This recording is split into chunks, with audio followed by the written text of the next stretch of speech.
Salam jumpa sahabatku, saudaraku di dalam kasih Tuhan. Sangat senang pada saat ini boleh kembali bersama-sama dengan saudara. Secara khusus kita akan merenungkan, belajar tentang tokoh, tentang pribadi, figur Tuhan kita Yesus Kristus di dalam program Figur. Saya Yohanes akan bersama dengan saudara kurang lebih 15 menit ke depan.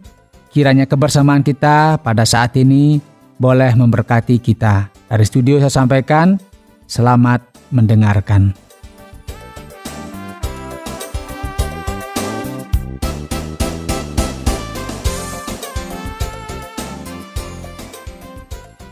Saudara yang dikasihi oleh Tuhan, setiap anak yang lahir di dunia ini pasti memiliki asal-usul.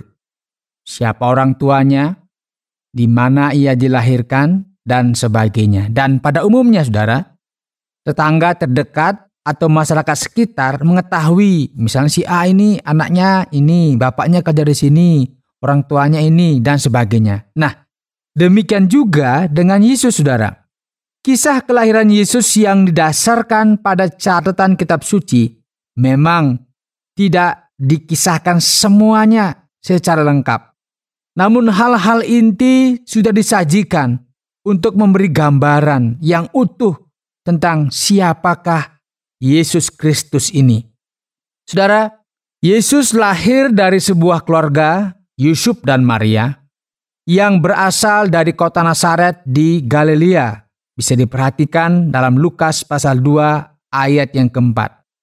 Karena Yusuf berasal dari keturunan Daud, maka saat ada sensus penduduk yang dilakukan pada zaman Kekaisaran Agustus, Yusuf membawa Maria menuju kota kecil yang bernama Bethlehem, tempat leluhur Yusuf berasal.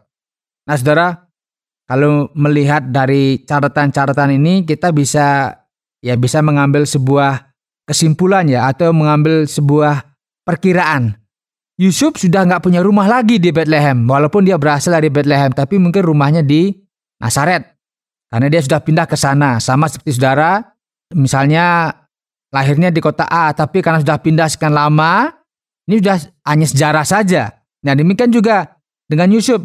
Tetapi karena dia berasal dari sana, dia harus kembali lagi ke sana untuk mendaftarkan dirinya, karena ada sensus penduduk. Saudara yang dikasihi oleh Tuhan, karena keadaan dari Yusuf sendiri, ketika dia kembali ke kota kelahirannya tidak punya rumah, Alkitab mencatat mereka harus mencari penginapan.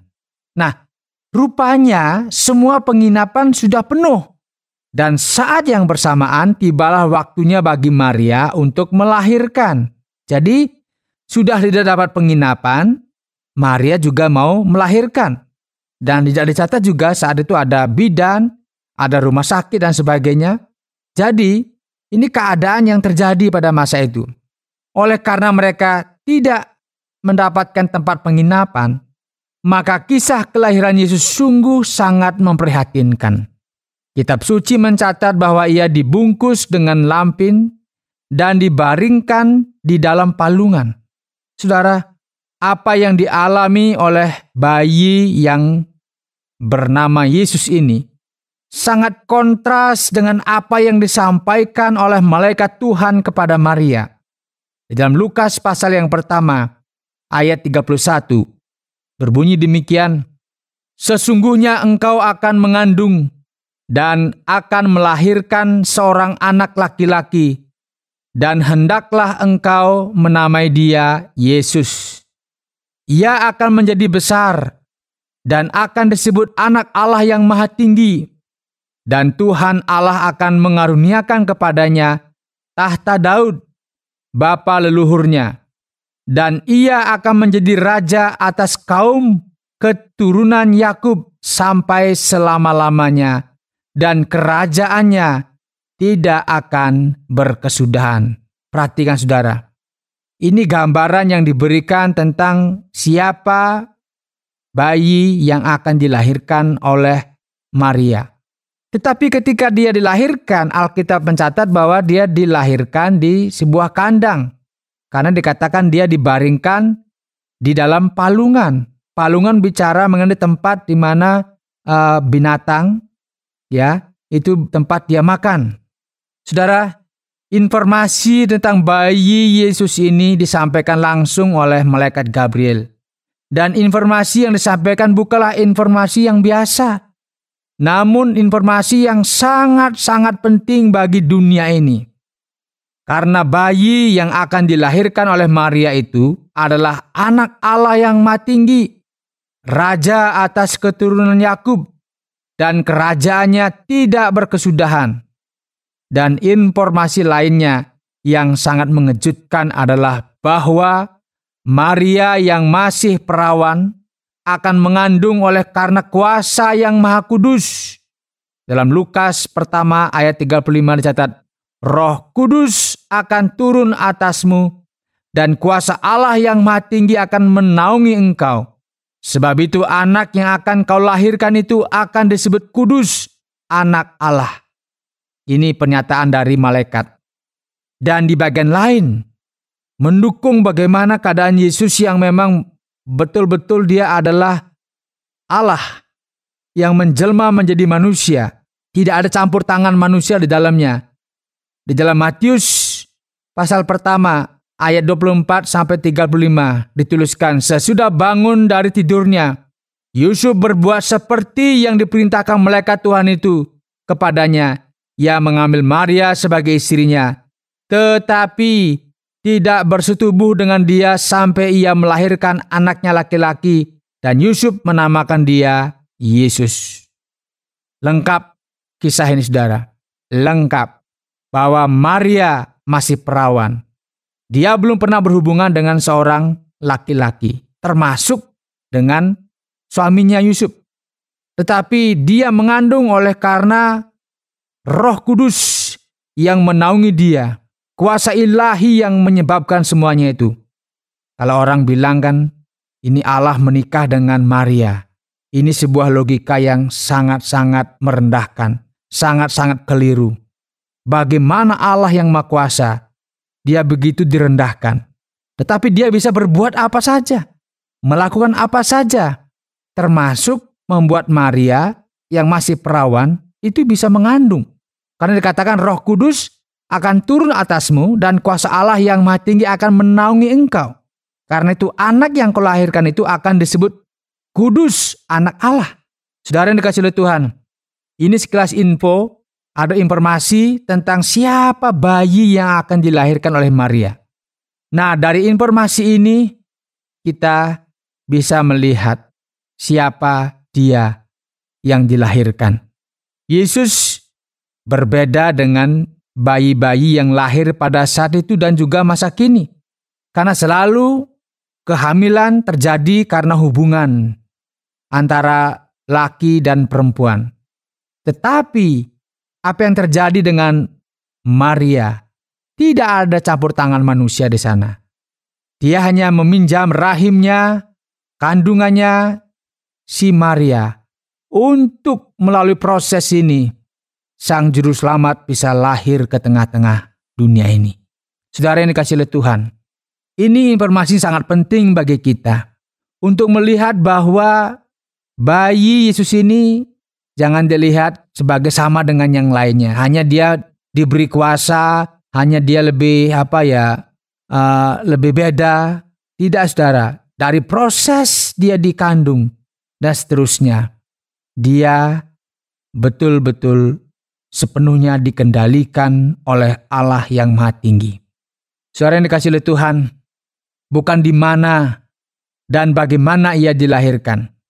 Namun yang terpenting dari semuanya, siapa sebenarnya bayi Yesus ini. Bukan bicara siapa orang tuanya, karena orang tua ini kan hanya dia datang di tengah-tengah mereka. Ini bukan seperti, ini anak yang memang karena hubungan suami istri. Bukan, saudara. Karena sudah jelas Alkitab mengatakan bahwa Maria mengakui, bagaimana mungkin? Karena aku ini kan belum masih perawan begitu, masih belum melakukan hubungan, bagaimana bisa hamil atau mengandung? Tetapi Alkitab menjelaskan bahwa malaikat menegaskan bahwa semuanya akan terjadi karena kuasa dari Tuhan. Sehingga bayi yang dikandung ini, bayi yang kudus, anak Allah yang maha tinggi. Saudara yang dikasihi oleh Tuhan, seperti apa yang diungkapkan juga oleh seorang yang dikatakan sebagai orang yang benar dan saleh, yang bernama Simeon. Orang ini mendapat penyataan Roh Kudus bahwa ia tidak akan mati sebelum melihat Mesias, yaitu Dia yang diurapi Tuhan. Dia berkata demikian, saudara, sebab mataku telah melihat keselamatan yang daripadamu, yang telah Engkau sediakan di hadapan segala bangsa, yaitu terang yang menjadi penyataan bagi bangsa-bangsa lain dan menjadi kemuliaan bagi umatmu Israel. Itu terdapat di dalam Lukas pasal 2 ayat 30-32. Saudara yang dikasihi Tuhan, inilah Yesus Kristus Tuhan kita yang kita sembah. Ia adalah Tuhan dan Juru Selamat umat manusia.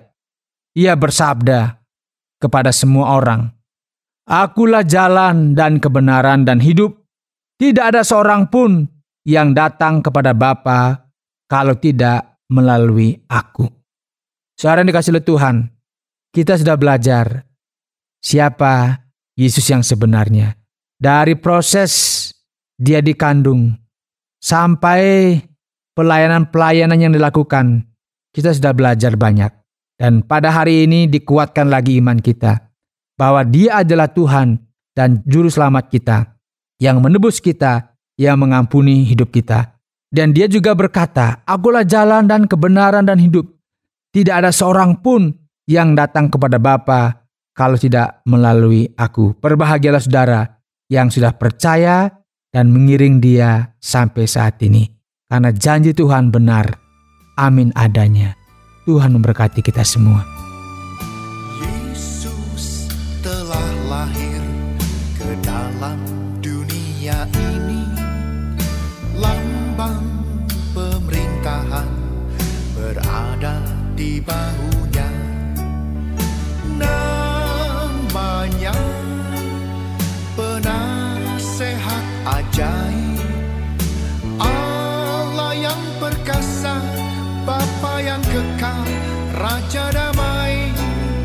Semua manusia pujilah dan sembah Dia, glory bagi Dia, haleluya, amin.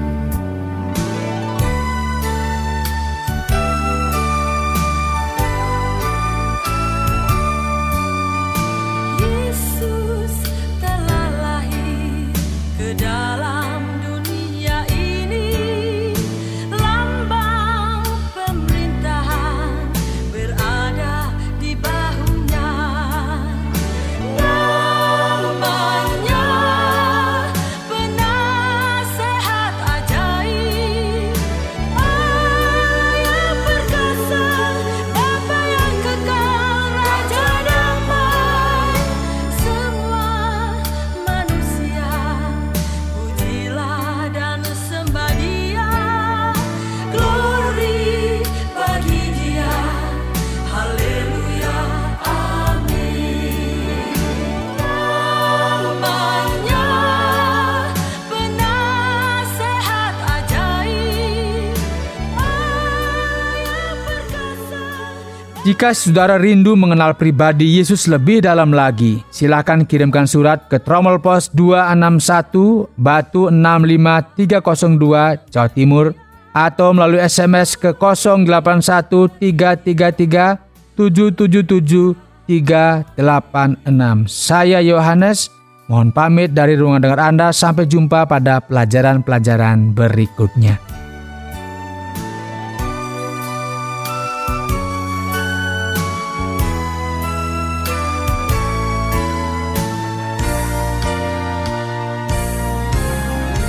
Yesus telah lahir ke dalam dunia ini, lambang pemerintahan.